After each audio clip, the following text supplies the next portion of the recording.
When I'm walking around like London or anywhere, to be honest, any shop, any restaurant I go in, I'm always looking at the ceiling to look at what fire detectors they've got, what lighting, how they've done it, if it's to a good standard. I just can't help it. Is that sad? Probably is. I think my wife thinks it is.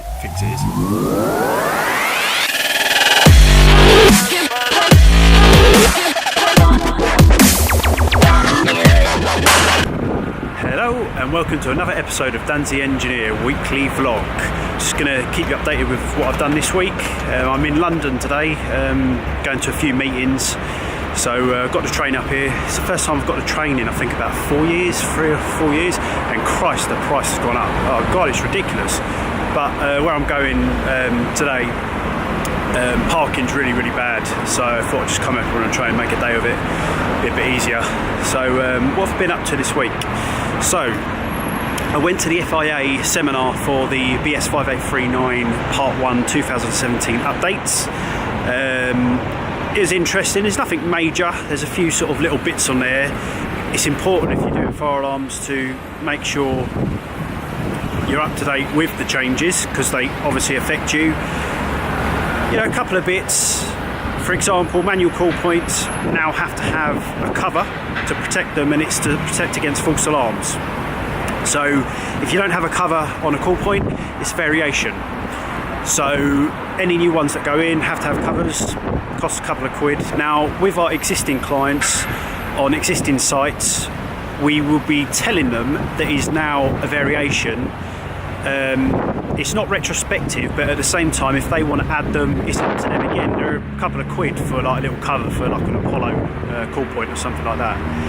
Now another change, which is apparently quite controversial, was it no longer states that mains isolators for fire panels need to be double pole.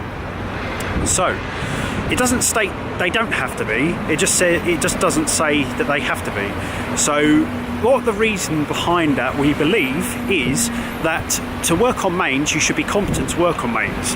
Now, I 100% endorse that. Now, as you know, most of our guys, we're electricians first of all anyway, so we're used to, we're trained in safe isolation, so it's not a big deal to us. So we can isolate it at the spur, we can also isolate it at a fuse board. So I'm going to put a link above to a safe isolation video I've done of a spur that obviously is handy. However, if you aren't trained in working on mains and you need to change a fire panel, you either need to get a qualified electrician to carry out safe isolation procedure, or get on a training course and do it yourself. It is pretty straightforward, but that's what they're saying, is it needs to be carried out in accordance to the Electricity at Work Regulations 1989, which I do endorse, because it will save people getting shocks and touching mains when they don't know what they're doing and working with it. Guys, I highly recommend using the K963KO ALM. I think that's a part number. I'll put a link in the descriptions anyway, as an isolator for, to be honest, most equipment. Just because, again, I'll say it again, it's fused. You have to use a tool to operate it. It's got a neon, it's metal, so it's durable. And to take the fuse out, again, you need a specific tool. It's not that straightforward, so it's anti-tamper. So it sort of helps the duty holder or whoever's property it is against any sort of malicious sort of vandalism or anything like that. London is a busy place. I mean, I've worked here for 12 years now, but in the last sort of 2 years, most of our work has actually sort of been in Kent and Surrey, and quite local, which has been nice. But yeah, always worked in London, done my apprenticeship, pretty much every job we've done was in London, getting the trains up here. Our boys are always up here, but there's so much construction going on, which is good. It's good, it shows, because obviously things are being built, people in the trade are going to be busy, money's being spent, and also these buildings needs to be maintained. But I'm just going to show you around here. Just look at the number of cranes in the background. We've got this big building going up. There's so many buildings going up. As you guys know, I promote high standards, good working practices as much as I possibly can. So in the last 6 months, I've been doing a poll on when a new client comes to me, like don't know them at all, they might get us through online advertising or word of mouth or whatever. When I don't get the job, I always ask them, why didn't we get the job? And I sort of give them a sort of few options to choose from for my own record, so I know if I'm doing something wrong, I need to act on that or whatever. Obviously, sometimes there's not a lot I can do. So the options were too expensive, so we lost the job on price. They didn't like us in terms of professionalism, or we weren't available to do the work. Now, most of these jobs are quite small jobs in comparison to some of the large projects we do, but a lot of them, days work, some of them 2 weeks worth of work and stuff like that. I think it's like 97% said it's because they found someone cheaper to do the work. The other 3% were that we weren't professional enough. I'm only joking. No, I'm only joking. No one said that. It was availability. Every single one of them was that they wanted a job doing within the next sort of 3 days. And some of them were like 2 weeks worth of work and they wouldn't started in the next 3 days. Now, I don't know what I can do that's quicker, because I don't have guys that are just standing around. I mean, we've got guys who are doing call-outs, so when we've got emergencies we attend to them, and it could be anywhere, all over the southeast. We even go up to sort of East Anglia. I don't have guys that are just waiting around. So let's go back to the main question. 97% of customers said it was because of price. Now, I can't lower my prices, and at the same time I can't control what other people are pricing their work at. So feel free to put in the comments exactly how you feel about that, and if you can recommend, or what you see you can recommend to me, so I can stop losing out on jobs. Because at the end of the day, I don't see it as losing out. It's someone sort of undercutting because they're not doing something properly. Now, I make it known to clients that we're not the cheapest contractor, but we're also not the most expensive. So we feel we're value for money for what we need in the environment that we're working at. Now, we work in domestic and commercial, mainly commercial. Domestic's a funny one because some of the guys don't need accreditations and training as such that we have to go through, so we're already going to be a little bit more expensive anyway. So I appreciate that, but a lot of what I'm talking about, the 97%, was commercial works, so they're going on price all the time. We go to a lot of our clients again and we're asked to rectify works by other people because they've messed it up the first time, again because of price.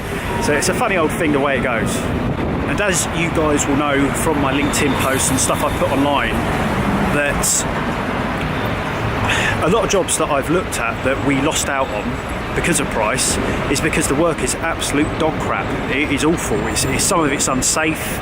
It's terrible. I posted something where we lost a job, and basically the contractor had wired twin and earth cables just lashed up the stairwell, no mechanical protection or anything like that, in a manner that, quite frankly, is just not acceptable, and we lost out on that. So yeah, so when I sort of reevaluate why I've lost out on a job and it's because of cost, I kind of look at, well, my cost isn't wrong, it's just whoever else, it's just they're doing a cheaper job and they're cutting corners. And again, as you guys know, I'm stopping that. I'm doing my best to stop people doing that and educate people and clients that you need to spend money in the right manner. Otherwise, things with electrics, you do a cheap job, it's unsafe. It's the same with gas, it's the same as a few other things. It's not apples for apples quotes all the time. So yeah, just wanted to make a little bit of point of that. But again, if you've got any sort of comments about what I've just said, feel free to get in touch and let me know.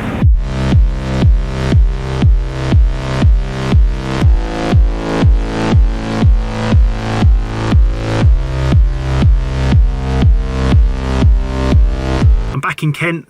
I've done all my meetings in London. Busy day. I actually stopped filming when I was on Blackfriars Bridge because there's just so much going on. It's so noisy, and loads of tourists asking me to take photos of them. And I was like, get out of my way. I'm trying to make a vlog. Busy day. I like getting a train up today. As I said earlier, I haven't used trains in quite a while, just because I like the convenience of getting in my van from my home. I think the nearest train station to me is like 5 miles anyway, and. But today it's actually all right.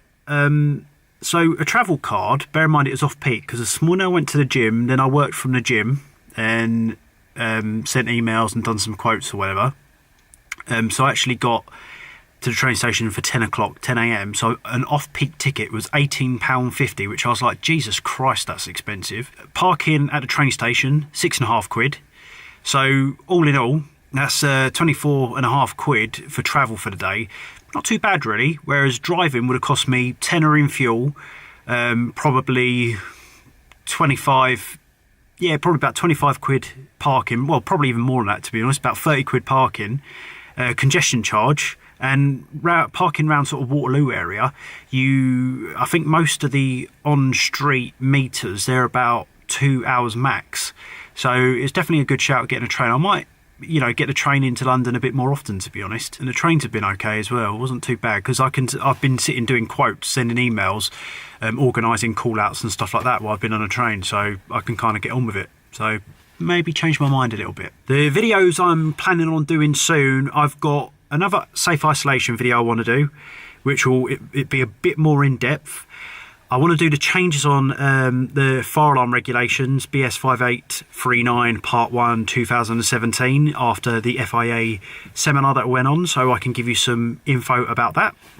And a few more sort of products that I'm going to be going through that you might be interested in, that companies have sent me. So if anybody wants me to try out their products, please let me know, send them to my office. One thing I've got coming up, I've posted on LinkedIn ages ago about how a client had some work done. It was absolutely rubbish by another contractor, and what it is I work for the landlord, so my interest is with the landlord. We get offered as a contractor to price work for the tenants, but the tenants can use who they want. However, if they use somebody else, we have to oversee the work, look at the certification, and basically it just didn't cut the mustard, and this has been going on and on and on and on and on. So anyway, I've got a meeting with the guy, the electrician, whose work is particularly bad. So how I'm going to play this is that I'm going to sort of state the facts about the regulations that he's not working to, how poor quality the work is, why it's dangerous, but I'm going to use it as a way to educate. And you know, I'll soon get a feel if he wants to listen. It's not a case of saying I'm better than you. It's not. It's just primarily it's safety, which we can't compromise, and he has. I feel it's quite important. He's educating, but also the client, the tenant, for example. I need to have a chat with them, because I want to make it sort of known that it's their responsibility to sort of make sure that who they're taking on is competent and everything else. I mean, you can arguably say they could do that to a degree if they're part of a certificated or competent person scheme, which they are. It doesn't just stop there, unfortunately. There's sort of more due sort of care and attention that needs to be taken into account. So that's what a lot I do on LinkedIn, is sort of making sure people are educated that this is what you should do and this is what you shouldn't do, and give examples of both. So I'll let you know how that goes, because it could turn into confrontation with this electrician who thinks that I'm just being awkward. I'm not.